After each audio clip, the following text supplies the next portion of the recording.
എന്ന സംവിധാനത്തെ തകർക്കുന്നതിന് വേണ്ടി, ആ വോട്ട് ബാങ്കിൽ വിള്ളൽ വരുത്തുന്നതിന് വേണ്ടി മജ്ലിസ് ഇത്തഹാദുൽ മുഅല്ലിമീൻ എന്ന് പറയുന്ന OICയുടെ പാർട്ടി അവിടെ തനിച്ച് മത്സരിക്കുന്നുണ്ട്. അവർ പിടിക്കുന്ന വോട്ടുകൾ കോൺഗ്രസിനോ അല്ലെന്നുണ്ടെങ്കിൽ മഹാഗഠബന്ധനും കിട്ടേണ്ട വോട്ടുകളായിരിക്കും എന്നതിൽ നമുക്ക് തർക്കമൊന്നും ഉണ്ടാവാനിടയില്ലല്ലോ.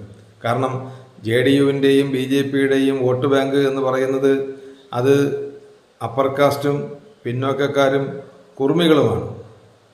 ന്യൂനപക്ഷ വോട്ടുകൾ എല്ലാ കാലഘട്ടത്തിലും RJDയോടും കോൺഗ്രസിനോടും ഒപ്പം ചേർന്ന് നിൽക്കുന്ന യാദവ മുസ്ലിം വോട്ട് ബാങ്കാണ്. അപ്പം അതിനും അപ്പുറത്തേക്ക് ഒരു നാശം വരുത്താൻ കഴിയുന്ന രീതിയിൽ പോകുന്നത് മുസ്ലിം വോട്ടുകളിൽ ചോർച്ച സൃഷ്ടിച്ചുകൊണ്ട് OICയുടെ പാർട്ടിയായിരിക്കും എന്നതാണ് യാഥാർത്ഥ്യം.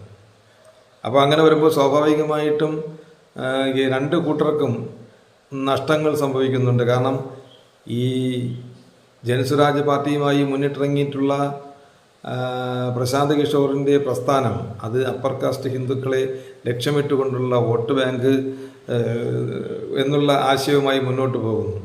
അതിനെ നേരിടുന്നതിന് BJPക്ക് കഴിയാത്തൊരു സാഹചര്യം നിലവിലുണ്ട്. കാരണം ഈ തിരഞ്ഞെടുപ്പിലും BJP എന്ന് പറയുന്നത് ജൂനിയർ പാർട്ട്ണറാണ്. സ്വാഭാവികമായിട്ടും BJPയും LJPയും എല്ലാം ജൂനിയർ പാർട്ട്ണറായി വരുമ്പോൾ അതിൻ്റെ നേട്ടം നിയമസഭാ തെരഞ്ഞെടുപ്പിൽ ഉണ്ടാക്കുന്നതിന് ഒരു പരിധിവരെ മാത്രമേ കഴിയൂ. മുഖ്യമന്ത്രി സ്ഥാനം എന്ന് പറയുന്നത് അത് RJDക്കോ അല്ലെന്നുണ്ടെങ്കിൽ ഇപ്പുറത്ത് JDUവിനുമാണെന്നുള്ള ഒരു ബോധ്യം അവിടുത്തെ വോട്ടർമാർക്കിടയിൽ ഉണ്ടാകുന്ന സാഹചര്യത്തിൽ സ്വാഭാവികമായിട്ടും ഒരുപാട് സീനിയോറിറ്റി ഉള്ള നിതീഷ് കുമാറിനെ നേതാവായി വാഴിക്കണോ അല്ല തേജസ്വി യാദവിനെ വാഴിക്കണോ, അത് രണ്ടുമല്ല പ്രശാന്ത് കിഷോറിനെ പോലെ ഒരു തന്ത്രജ്ഞനായിട്ടുള്ള ഒരാളിനെ വാഴിക്കണോ എന്നുള്ള ഒരു തർക്കത്തിൽ അല്ലെങ്കിൽ അത്തരം ഒരു ആശയക്കുഴപ്പത്തിൽ അവിടുത്തെ ജനങ്ങൾ എത്തിച്ചേർന്നിട്ടുണ്ട് എന്നാണ് പുറത്തു വരുന്ന വാർത്തകൾ.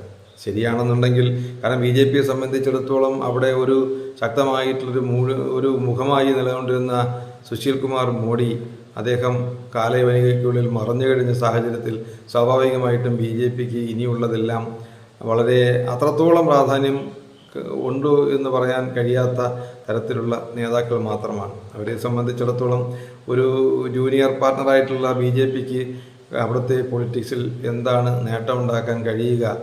ഇന്നലകളിൽ ഉണ്ടായിരുന്നതുപോലെ കുറച്ച് മന്ത്രിസ്ഥാനങ്ങൾ വാങ്ങിക്കൊണ്ട് തൃപ്തിപ്പെടേണ്ട ഒരു സാഹചര്യത്തിൽ അവരെത്തിച്ചേരേണ്ട ഒരു സൃഷ്ടിയാണോ സംഭവിക്കാൻ പോകുന്നത് എന്നുള്ള ആശങ്കയിലാണ് അവിടുത്തെ BJPയുടെ